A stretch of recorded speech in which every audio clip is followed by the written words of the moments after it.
Today's guest is Malcolm Taylor, who's a specialist advisor in digital, and he's with Crossrail International.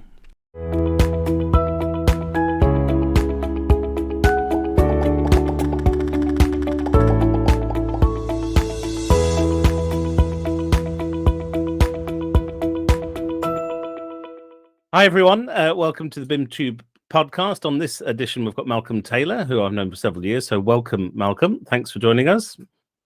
It's a real pleasure to be with you. It really is. Thank you. Great, thank you.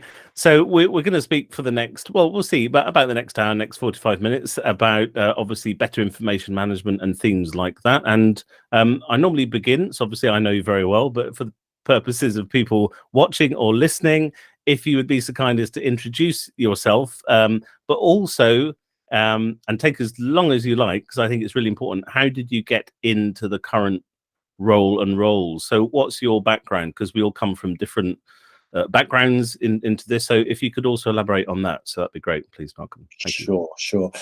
Well, my background is I'm a chartered civil structural engineer. And I've been involved in, civil engineering projects for long time, the last century, 40 years, basically, when I first went on site as a undergraduate trainee in my early years.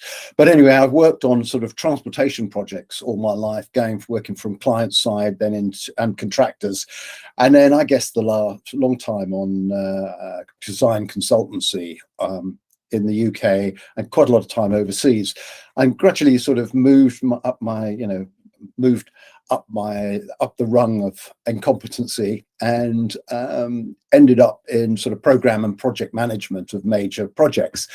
And then I can remember the date, I think it's the 9th of March 2009, being seconded as part of a group of consultants to go in as the program management team on Crossrail, which was just starting up there. And basically, team of people put together, and the program partner was being integrated within the rudiments of the TfL team. And to cut a very long story short, I had the privilege of becoming, after interval of time, the head of technical information, which basically meant I kind of looked after CAD, document control, GIS team, and actually really working from a client side, looking at information, because you had things like documents and documentation being looked after by the current affairs department. You had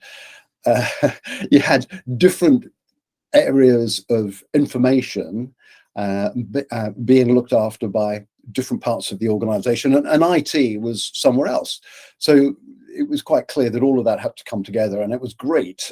I kind of, having come from a background of running design consultancy teams, as I was the director for rail for consultants, information I loved, and that was my bag. So I was given that role, and that made me certainly very clear to me, particularly on contracts that were being developed. This Crossrail at that stage was moving into its detailed design stage. It had 4 multidisciplinary consultancies, and it now had to bring it all together and go out into over 100 contracts.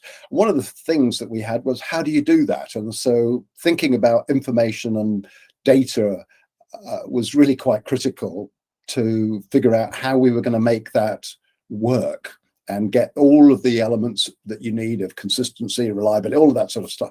And that really brought to my mind the criticality of data as underneath bringing these projects together.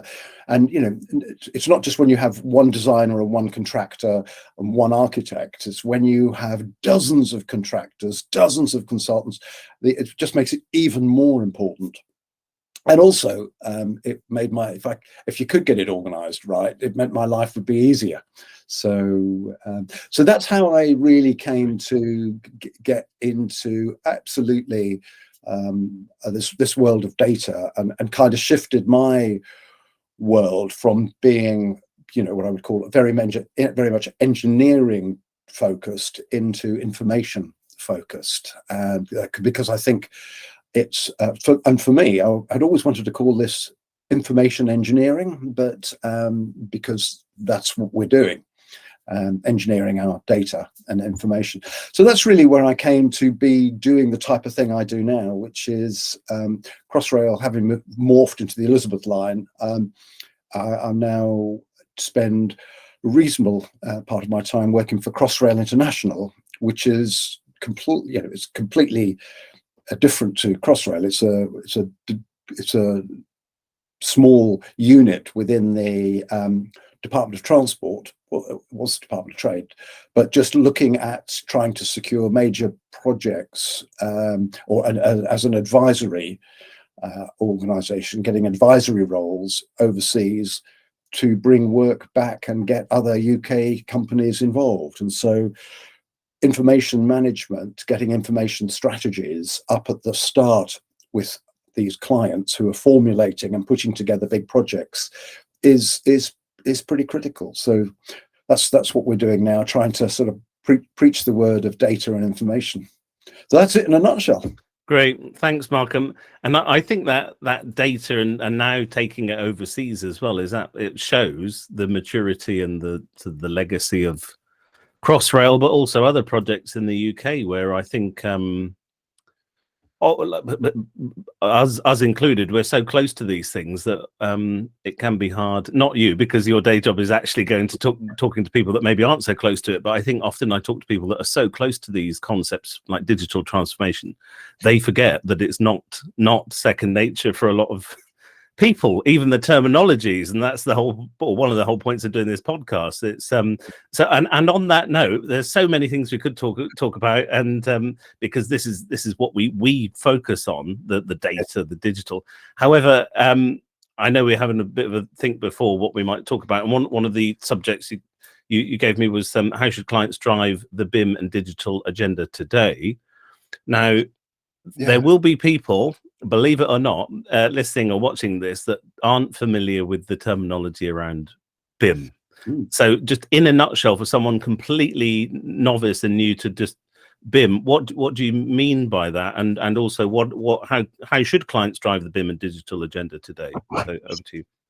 Sure. Well, BIM stands for Building Information Modeling, and it's really about managing data and information in a structured and coordinated way. And the terminology has been adopted because, particularly in a technical area of engineering, the world of, if you like, standards and processes got systematized and organized in a way to bring information, engineering information, in line with the sort of technologies available, like smart computer aided design and drawings and things like that. And so in the technical engineering world, sets of standards and processes for managing engineering information has been put into place, primarily driven, I have to say, by the UK and all of the initiatives that went on some 5, 10, 12 years ago. And so the UK have got a good record in that, just to put the flag in the ground on that. So BIM has been focusing on the coordination and management of engineering information. But what we recognized is that actually there's a lot more than just engineering information that's needed in delivering major projects and operating and maintaining systems and infrastructure. That world of information is much broader, which is where we're tending to think now. So BIM is about data, organizing it, structuring it, and managing it in many ways. Unfortunately, the terminology BIM, people do tend to think of it as more like engineering and technical, but we very much recognize that there's much more to the information world than that, and that's what we try to work on. Yeah, just to add, it's refreshing that you've described it as engineering information, because obviously a lot of people only talk about construction information. So it's quite telling and good to hear you talk about engineering. Yeah. So again, I don't know if that was intentional, but that's nice to hear, you know. Absolutely intentional, because the engineering information starts, you know, even pre-feasibility, you know, feasibility study stage. You know, that's when you start to get your things like utility information, your topo data, or your environmental impact data. All of that type of data and information is being collected and needs to be organized as you move into design and then through into construction. Absolutely, if you were to look at it in terms of total volume, the predominance is in construction, but actually that same information is needed later on in quite a lot of that information is needed on in operation and maintenance, and so it is just information across the life cycle of the physical assets that you're trying to create, and that's kind of going to the thing about what should be driving clients in their understanding of BIM, and it's the understanding of information that they need across those various stages of their sort of project development. Yeah, and the whole life. I mean, again, it's interesting, people coming at BIM from different angles. It's either construction, again, I don't know about in the minority, but it's unusual to talk about engineering, which is good, because then that implies whole life. People might talk about asset management, and then we say, well, what do you mean by that? So, but engineering is hopefully self-explanatory and does capture that whole life. So I think that's a good take on it. And so I mean, because sorry, go on, Malcolm. Did you have something to add? I was going to say always the message I have for clients, and it takes a while sometimes to sink home, is that actually, you know, if you think about whole life, and I only remember this, vividly from my Crossrail days. If you think about whole life, it doesn't matter whether it's a building or a piece of railway infrastructure. Absolutely, in terms of whole life costs, you know, it's all in the operation and maintenance stages. You know, the 100, 150 year, or in a building, even 50 years for a building, say. You know, the capex may be 25%, 20% of the total cost to the client. So when you think about if you want to try and think about your money and the sort of ownership costs and all that sort of stuff, you need to be thinking and understanding things in a much kind of longer term perspective, and thinking about you mentioned asset management, but just thinking of what information do I need to know to run the pieces of equipment that I'm going to be creating, or the system, or the process, or the railway, or the highway. What information do I need to manage it? Because it's actually in design and construction when you create a lot of that stuff, and if you create a lot of stuff that isn't consistent and coordinated and sort of unified, you're going to spend a lot of money downstream being, let's say, not optimized, and over a long period of time that costs you a lot of money. So there's good hard cash in reasons for doing this. It's just that you've got to recognize it and realize it might not be you paying it immediately because you're trying to keep the capex down, but somebody, you know, your kids are going to pay for it. Yeah, it's interesting to talk about that long-term perspective and the investment. I've seen it in nameless organizations in my past, many years ago, where it had not been specified the requirements, and there were people literally filling in spreadsheets for years to make sure the particular client had the information in the right format, just because it hadn't been contracted. Simple as that. And again, your point, I think we've made the point a couple of times in a couple of ways, is it's about the scale. So that's quite interesting. Often when I do the BIM teaching, people say, we do this, you know, whatever the concept is, we have a standard approach, And I'll say, okay, but does everybody do it? Apply the standard for information management every time on every project, always? and the answer is, and no, probably not. Well, that's, like you're saying, it's about, it's consistency and scalability, which is, and of course, on a huge project like Crossrail, you need to get it right. So just go on, Malcolm, please. So the thing is that what we're talking about here is not rocket science, and people kind of tend to, commoditize and just sort of disregard it and think, it's okay, it's just data, it's just information that'll come out in the wash. When you think about the number of examples and the things where things go wrong because information is not properly organized and coordinated, the costs can be horrific. If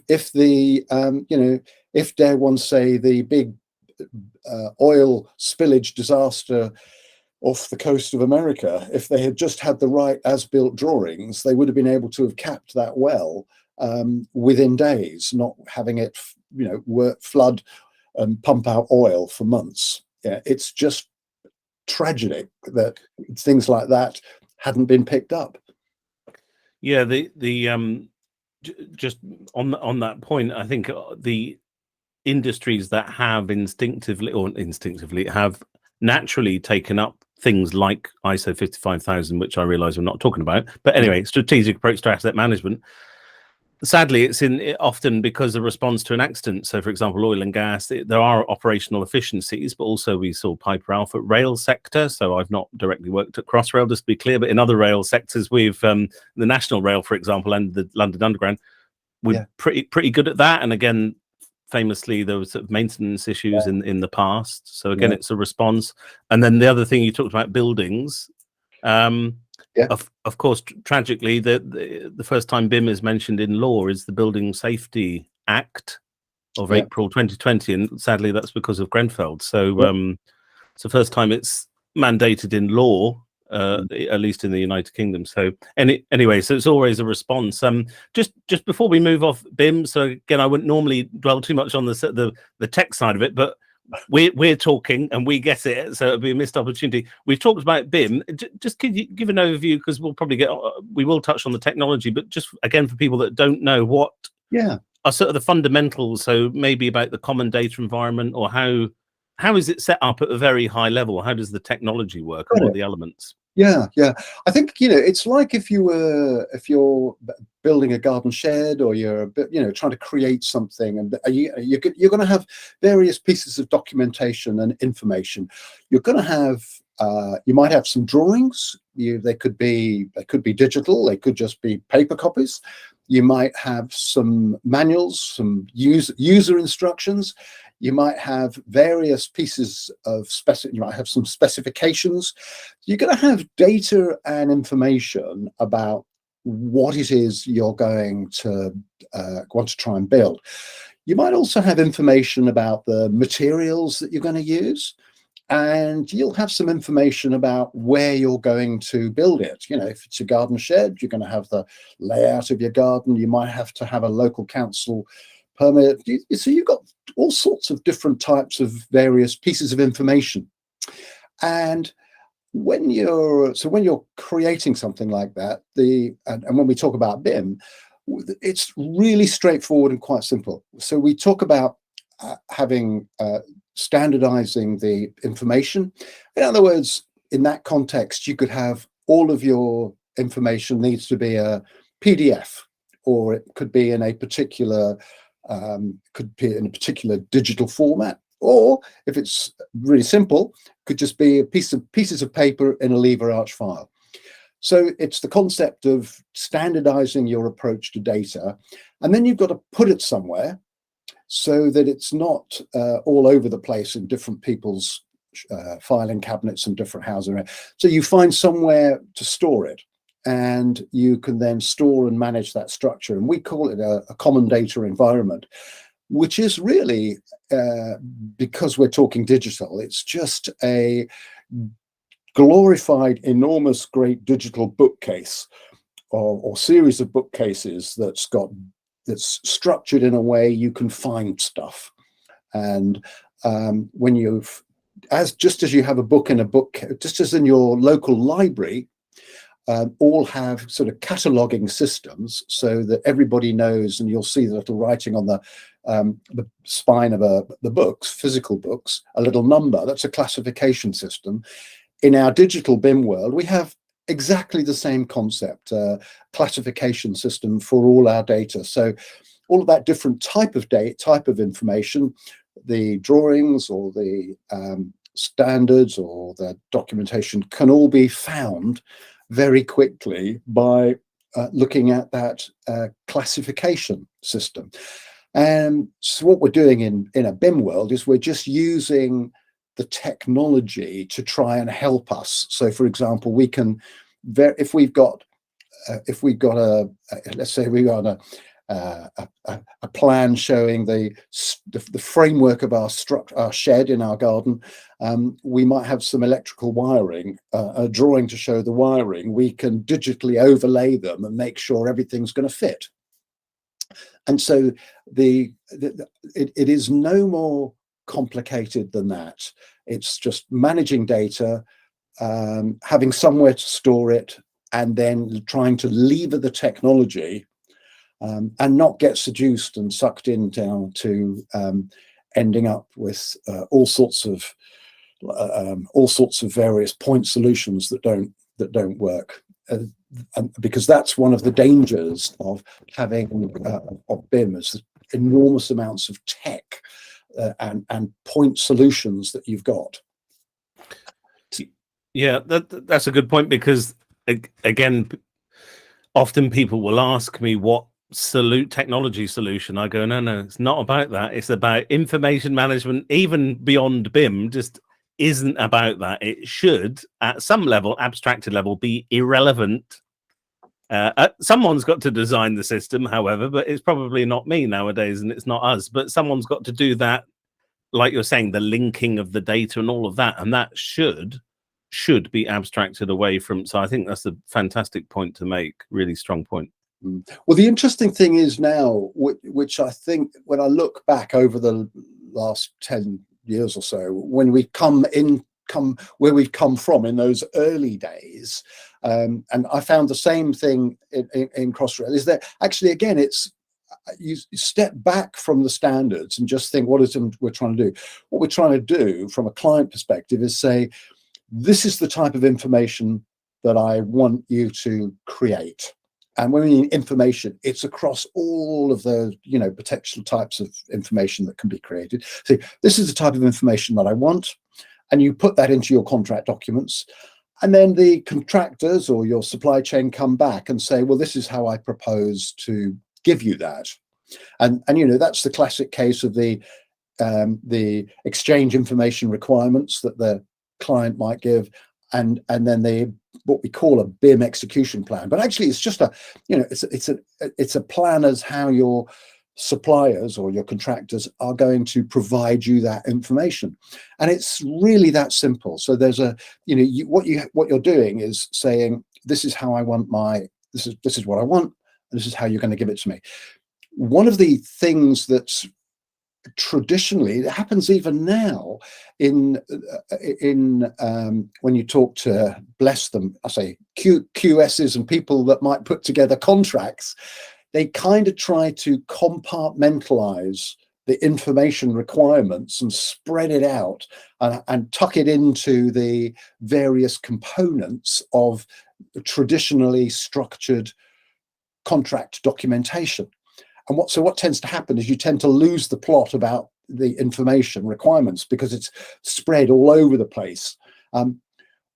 What we should be trying to do, and what we need to do, is get people to realize that your information that you need is just as important as to the, if you like, the specification for concrete or the types of bricks and mortar that you're going to get. Information it might be a virtual asset as opposed to a physical asset, but you need to think about it collectively, and hence our approach in the BIM world is to think about setting out information requirements, wanting to receive back how people are going to deliver those, because what you're after at the end of it all is getting sort of good quality information back, because it's information that, in terms of assured information, that really makes a difference in creating those sort of physical bits of infrastructure. We've got so many examples that that we know of, because the problem with information, if you in comparison to, let's say, if you build something out of concrete, if it's not right, you usually see it straight away, or you trip over it. And you can see the hazard, the physical hazard. Whereas in the data and information world now, it's usually invisible, and you don't find out it's wrong until it's too late. That you haven't got what you want, or it's not correct, or it's out of date. And so the reason for banging on about this is that if the cost, the wastage, and sort of the risks that come from not having good information can be easily mitigated by just asking for your information, making sure people are going to provide it. And so the return on that investment is enormous. It's just a question of people realizing the value and the importance of data. Yeah, thank you. And that's absolutely critical. And the example you give about if it's a physical deliverable, people eventually should know it's missing. I think, have you got anything to add? And it's just simply reinforcing the point that you're making about maybe geometry or geospatial information. So, of course, if people don't know, my original background is in GIS, so geometry, and things like survey.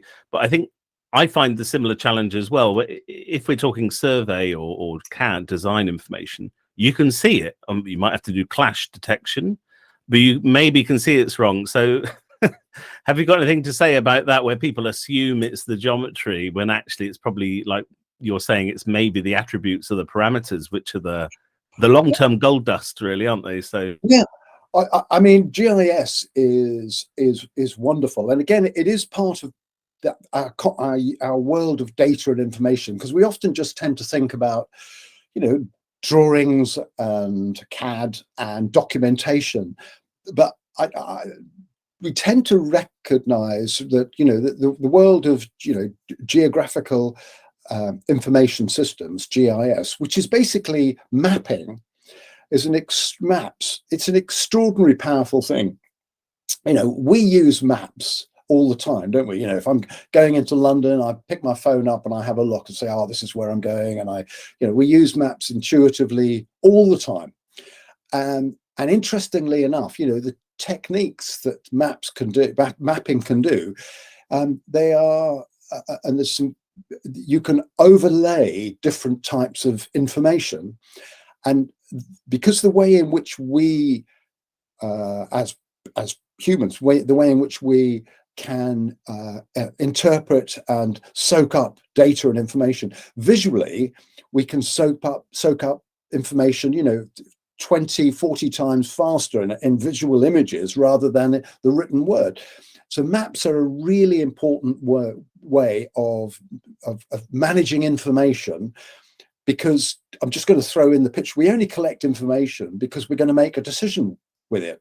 We don't create information just for the fun of it. We're going to either build something with that information, using that information, or we're going to operate and maintain it. So we create information for making decisions, and visually being able to absorb it's really important. So GIS is important because you can do fantastic things with that type of tech.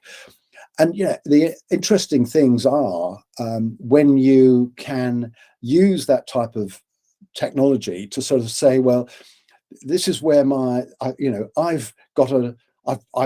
this is my original design for a building, and it's supposed to sit here. But then when you impose it on a map using the coordinates, you suddenly find it's in a completely different place, or you find that there are things underneath what you're proposing to build that you never knew were there, because of the way in which you can use your geotech mapping. And so that world of GIS is a very powerful way of managing data and bringing together all sorts of different types of data, environmental data, water flooding, water table levels, soil parameters, soil models, all sorts of disparate types of information you think are completely separate can be brought together to give you powerful insights as to what happens when you put these types of different things together. So GIS, but people should take it. If you don't know what GISs are, I actually say people do already know what they are through their sat-nav world, but you can bring it into the infrastructure world, even piece by piece. Little baby steps is important. Yeah, really, really good examples. Thank you of the context and relationship, particularly of assets. I mean, that's absolutely critical, isn't it? And it's still not quite where it should be in all sectors. Let's put it that way. So there's absolute inconsistency across all the spectrum of sectors, which is very interesting. Definitely lessons to be learned. And for sure, rail by any measure is ahead of the game as a whole. Absolutely, because of the criticality of track and the other assets. So there's no question. It's ahead. I was talking to a water authority some months ago, and they were doing a little bit of work for them. They were, they have some great mapping information about their customers and their utilities, and then they begin to spread that out. They begin to link all sorts of other pieces of information together with things like flooding, mapping where faults are on their services and systems, and suddenly that world of maps, through which you can then use some of the technology to analyze and look at over time with weather, give again really good insights to decision-making processes about investments and things like that. So these are information tools that we can use, but they all require you kind of thinking about things in that sort of broader context, Yeah, and at that data level, I think that's where we are at an advantage by automatically thinking of data at an elemental data level, which you've already articulated what we mean by that. Yeah. Whereas lots of people still don't naturally think like that because it's just not their background. So I think that's worth repeating. And also what you can do with it. I mean, you've given very good examples. I wouldn't normally dwell on the BIM topic, but again, because you mentioned decision making. And again, I thought maybe for people that are new to these things, you mentioned EIR, so exchange information requirements. Now, and you did articulate about decision making, but just for the benefit of people watching or listening, maybe you could just elaborate on OIR, AIR, so organizational information requirements, or just what's the purpose? Have you got anything to add about that, and maybe how you were involved in that process? Like, what do we need the data for, essentially? Yeah, sure. It's again, I think it's a good. I think it's a good.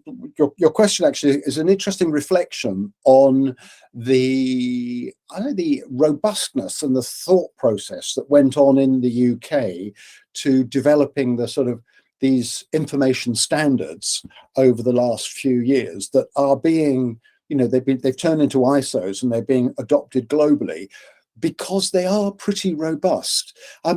What tended to happen traditionally is projects just used to turn around and say, this is the information, this is the project requirements. And then people began to sort of get that linkage between, first of all, actually, there's a lot of information that I need for operation and maintenance from the asset management side, the asset side, that I know my project is going to create, so that there's something in there about the asset information requirements feed into the project that you're about to say, for a project you're about to build, because you're going to create the assets and you're going to need that type of information. But actually, there's also this employer and the owner of the infrastructure, the organization itself has information requirements. And it's interesting that we can just holding on to that theme about the organization for a few moments. The organization requirements should be feeding into the project requirements. actually, that allows the project to begin to, we can use what I would call the rigors of the engineering rigors that our BIM world has created in thinking of systematized processes and classifications. We can begin to use the strengths of that to think about for the owner and for the organization to begin to capture other types of information requirements. So, for example, on Crossrail, we would pick up in our projects, we would pick up things about local employment and other sort of, if you like, local societal KPIs. And it means that what we can do is begin to think about in our projects how we pick up not just the engineering information that we need, but what are the environmental, sustainability, societal information needs that we should be picking up to meet the broader organizational objectives. And so that's where I think it's important that the organizations should be and can use that sort of robustness of BIM processes across a much wider spectrum of information requirements, if you get my gist. So that's where I think the organizational requirements come in, as well as the asset information requirements. And you see where I'm going with that, yeah? Absolutely. And it's I'm going to mention it first, but what's come up, I think, on almost every podcast, and again, we're alluding, in fact, you've said it, environmental things like the sustainability development goals or alignment with exactly what you're saying, alignment with something bigger than the asset management itself or the engineering itself or the construction itself. What are these bigger value or outcomes or benefits? And it's like you directly said, can be societal, environmental, and broader, and that is happening. And of course, you've been pivotal to one of the major projects that again, where it's quite inconsistent. I guess just staying on that theme, I know one of the topics we're maybe going to touch on is how can we bring into play sustainability, which we're directly talking about, but also I know we were going to mention that gender equality and social inclusion and innovation into BIM environment. I don't know if you've got any thoughts on that. So I guess broadening up the topic that we're talking about, particularly on social inclusion. Yeah, absolutely. I mean, it's interesting. Again, coming at it from slightly left field, you know, the UK BIM Alliance has changed its name. It's now NIMA. NIMA, NIMA, yeah, NIMA, yeah.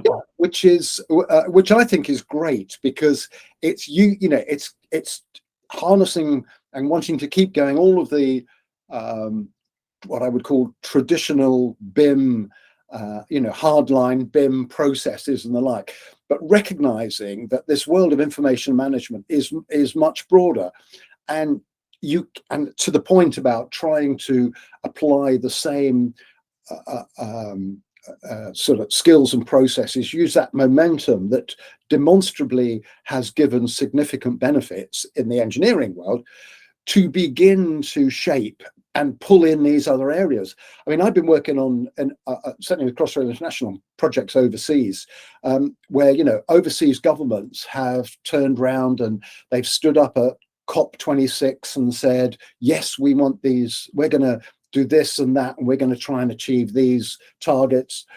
We've got, they've also had their officials turn up and, agree to all sorts of gender equality, social inclusion targets and things like, and so at a senior sort of governmental level, people are saying, yes, this is what we want to do. But it's very hard for people to turn around and say, well, okay, that's what I want to achieve. That's the outcome I want. How am I going to do it? And there's how am I going to do it? And how do I know I've done it? Or how do I know how close I've done it?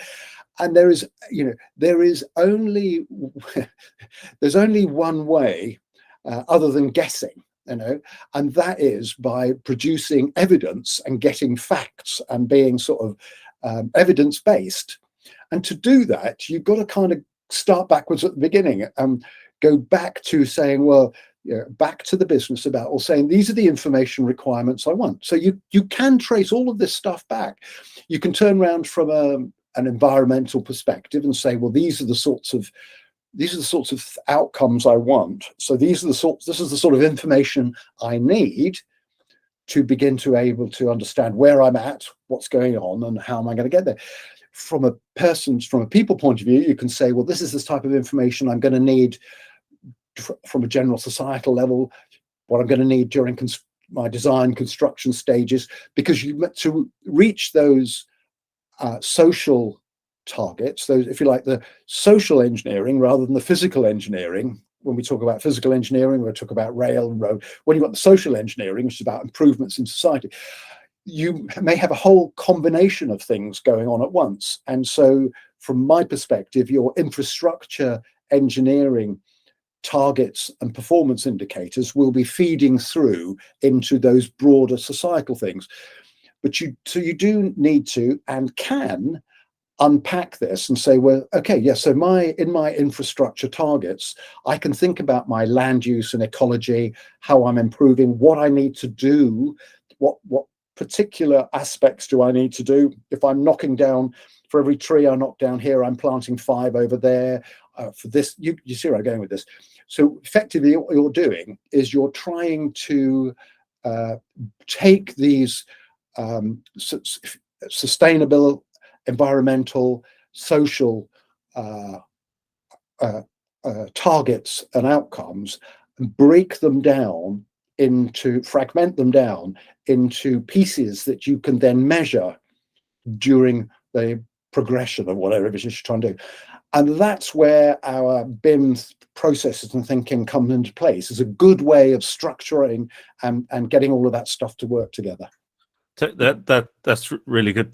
Thank you, Malcolm. It certainly reminded me of some of the diagram in the Transforming Infrastructure Performance 2030 document. Anyway, yeah. Digital twins, that's something else. Maybe I'll link to that. But at last we're seeing diagrams with natural environment in there as well. We're not just talking about built environment. Certainly that excites me, because originally my background is in environmental things. Yeah. You think, well, the built environment's all very good, but let's just have that natural environment in there as well.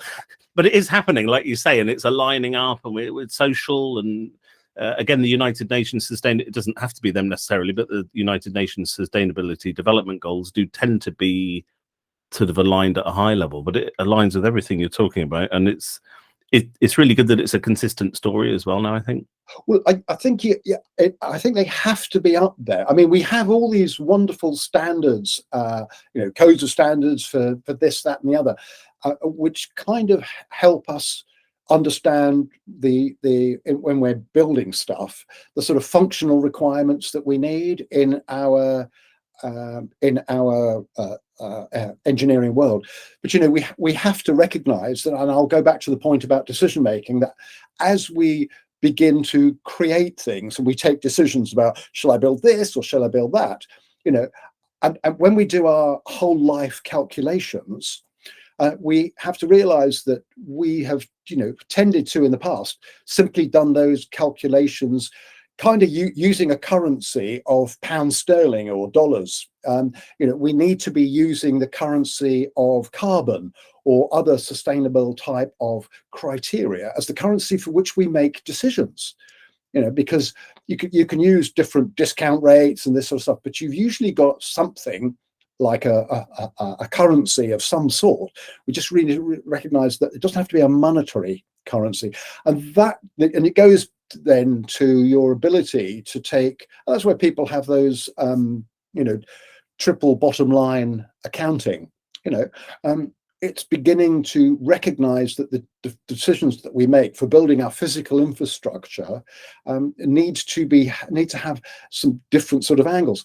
And to your point about those UN goals, they do need to be, again, in the back of our minds as you begin to shape your functional requirements on your major projects. And that, and I'll sort of bang on again about saying that the BIM world of process is a good way, But that's why, and again, that's why the BIM Alliance has changed its name, because it needs to broaden out to be able to, I think, better tackle the next 10 years of how you bring in those much broader societal drivers and requirements, because they're going to be more important, I say, as important as the engineering ones. When you're doing your transport planning, we need to be far more flexible and agile, thinking about, well, actually, where are people going to want to move and live, and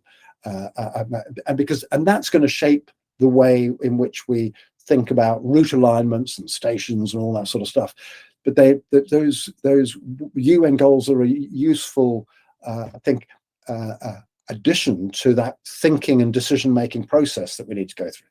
Yeah, thanks, Malcolm. It reminds me of a point I made at a conference not so long ago, where we were talking, people were on stage talking about exactly the topic we're talking about, and I said, but it was in the context of information management and data management, in which that's the context for our conversation. But then the core of what we're talking about isn't information management. But do you see, it's the information management and data management is the enabler. Absolutely. But it's quite interesting, because then any opportunity I'll get, I'll then talk about the things that we are talking about, sustainability, and then that immediately isn't information management. So it's quite an interesting forum to have that conversation, because actually we're talking about different concepts now, aren't we? Yeah, but that's why the BIM Alliance is changing. It's one of the reasons why the BIM Alliance has changed its name, to be able to embrace that world, because you want to be able to do it. You want to be able to manage that information in a properly organized, structured, compatible way. Otherwise, you may get different groups running off and managing information and doing stuff in a completely different way that doesn't fit together.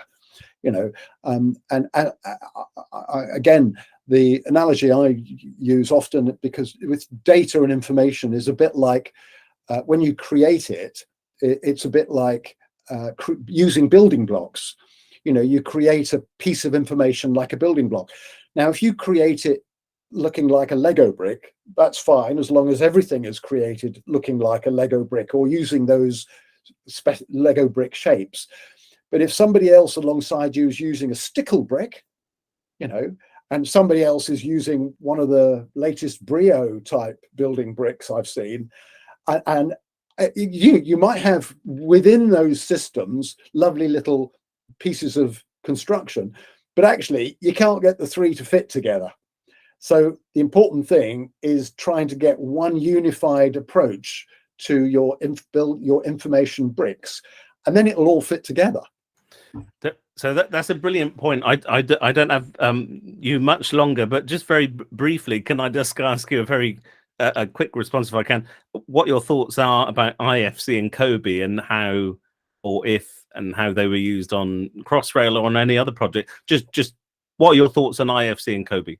IFCs are really important, fundamentally important, in terms of the where you're starting from nothing, where people are looking for these international federated classes, looking for classification systems, classes of categorizing data and information, where there's nothing else around you. You can follow those systems and processes.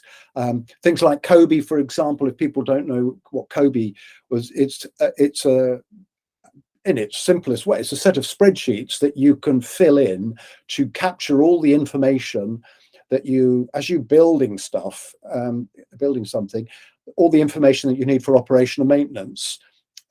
Like, for example, do I call that a cup or a mug or a container, or what do I call it? You call it one thing, and you have standard ways of measuring the pieces of information about it that you put on a spreadsheet and hand it over. So COBE is fine.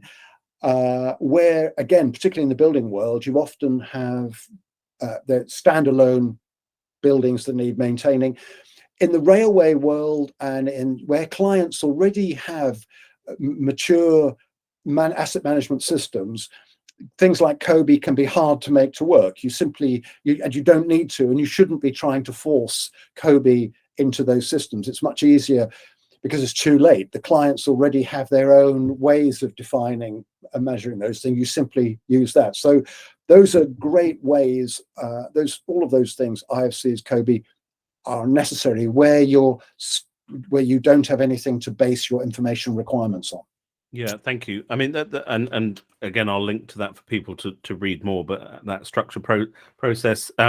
Just again, very quickly, just your thoughts on digital twins. I mean, we could speak for hours on that, but just what your thoughts on it, and is it a term that, I guess what I'm getting at is that a term that comes up nowadays in the current role that you do? Yeah, absolutely. I could talk for ages on digital twins. Just to say, I remember specifically back in 2018, Gartner, who do lots of information, do lots of surveys, in 2018. Digital twins were absolutely at the peak of their hype curve, where before you fall into depression and It's called the trough of disillusionment, the Gartner hype cycle. Yeah, that's it. And so 2018, digital twins are at the top of that. I mean, digital twins I love very much. They are basically, just thinking of Moore's law, about exponential growth of tech and capability. The digital twins, they're nothing. They're simply a way of recognizing that we can use tech in much more sophisticated ways. In my time at Crossrail, things like cost of storage dropped by a factor of 40, processing power multiplied by a factor of 20, costs of sensors dropped enormously, bandwidth increased by a factor of 20. All that meant that the use of sensors became far more competitive, far more interesting, and far more applicable. Hence, if you start adding lots of sensors onto the typical asset information that we would used to normally collect, such as as-built drawings, O&M manuals, all the rest of it, and get 24/7 real-time information of some sort from your assets, you're suddenly getting what I would call an active virtual representation of what on earth's going on in your asset. And if it's a car or if it's a plane, that's pretty straightforward and old hat now. In infrastructure, it's still fairly new. But so the digital twins are pretty, they're here to stay. There's no question about that. From the hype curve, they've now moved into their sort of maturity level now over these years. People, and I think the important thing that I would say is that clients must not be seduced by them. Otherwise, back to my toolbox that's down in my shed, you'll end up with a whole load of clutter if you buy completely if you're seduced into buying lots of little bits of pieces for your digital twins. Because these digital twins now have lots of sensors, they have all sorts of networks to be able to collect information.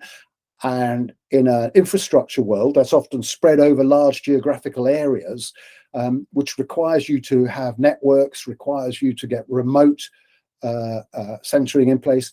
You're starting as a client to move into an area of technology that you probably never really understood, or you're probably relying on a lot of other people.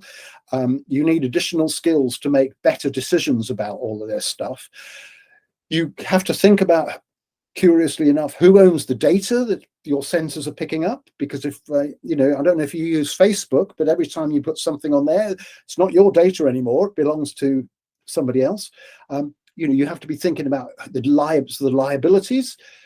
You have to think that if you've got one asset there and it's got 3 sensors on, you've suddenly now got 4 assets.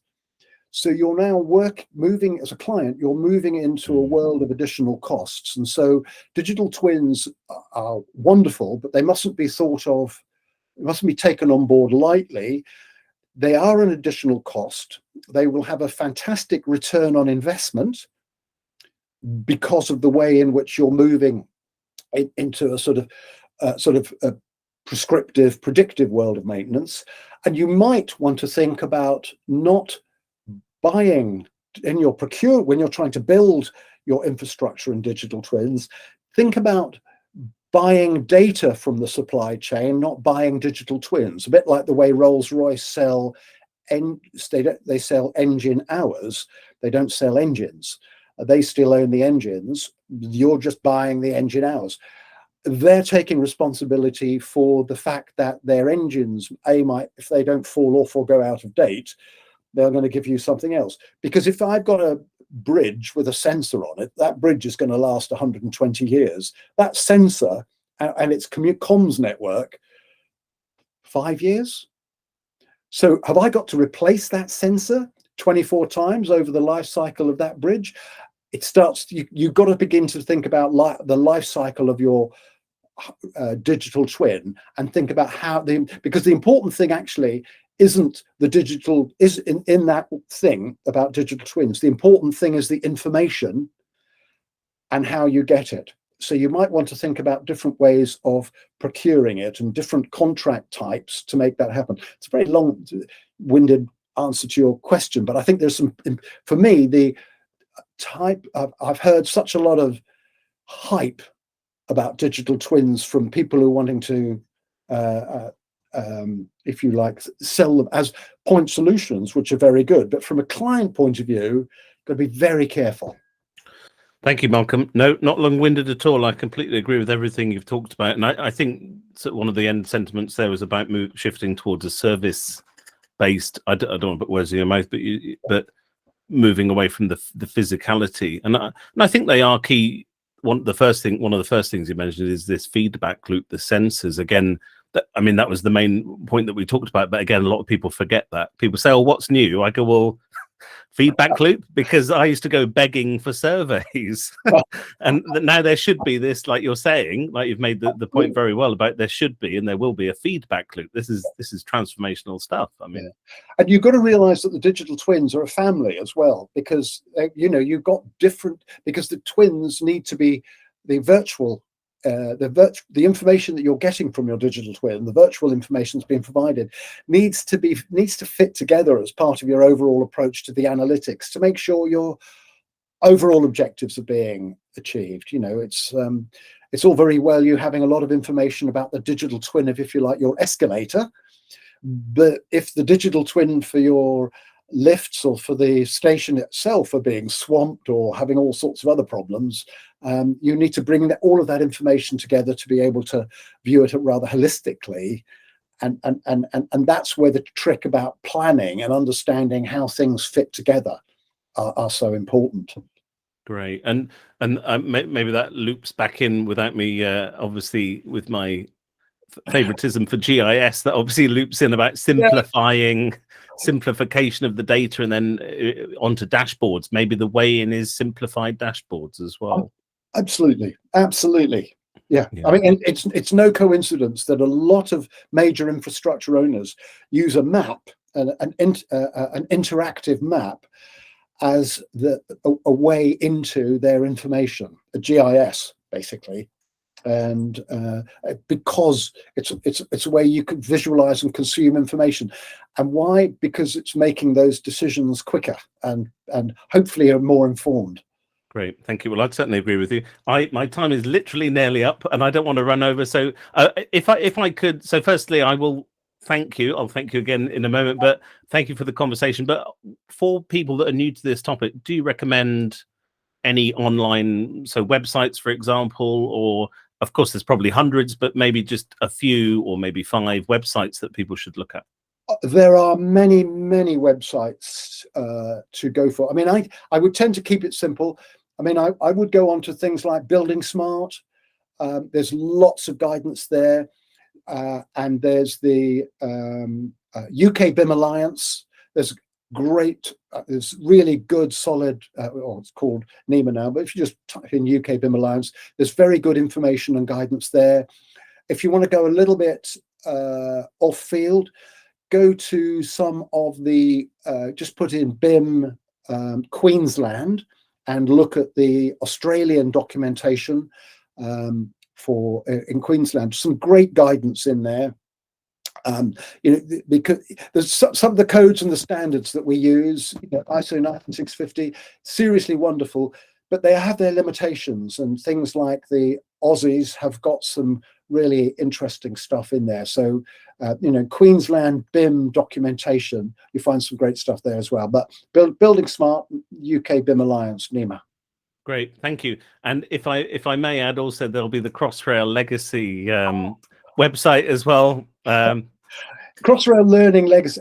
Thank you. Crossrail Learning Legacy, which is still has some very, very good papers put into. You'll see there a lot of information, certainly about a lot of papers, certainly about information management, the real detail of the good, the bad, and the ugly. I think it's you need to be down in the weeds when you have a look at some of this stuff about classification systems and getting things to work, because it's not difficult. It's just doing it, really. Yeah, and the DNA right. I certainly do look at the Crossrail Learning Legacy often. Certainly when things come up in teaching, I'll refer people there, and often there's specific use cases. So thank you to you and your colleagues for that. So I better leave it there. Our time is up. So thank you so much for your time and your insights and sharing it with us. Been a real pleasure. A bit like therapy, actually, almost. So. Oh, okay, good. Well, I'm sure we can do it again sometime. But again, absolute pleasure as always, and thank you so much for your time. Thank you, Malcolm Taylor.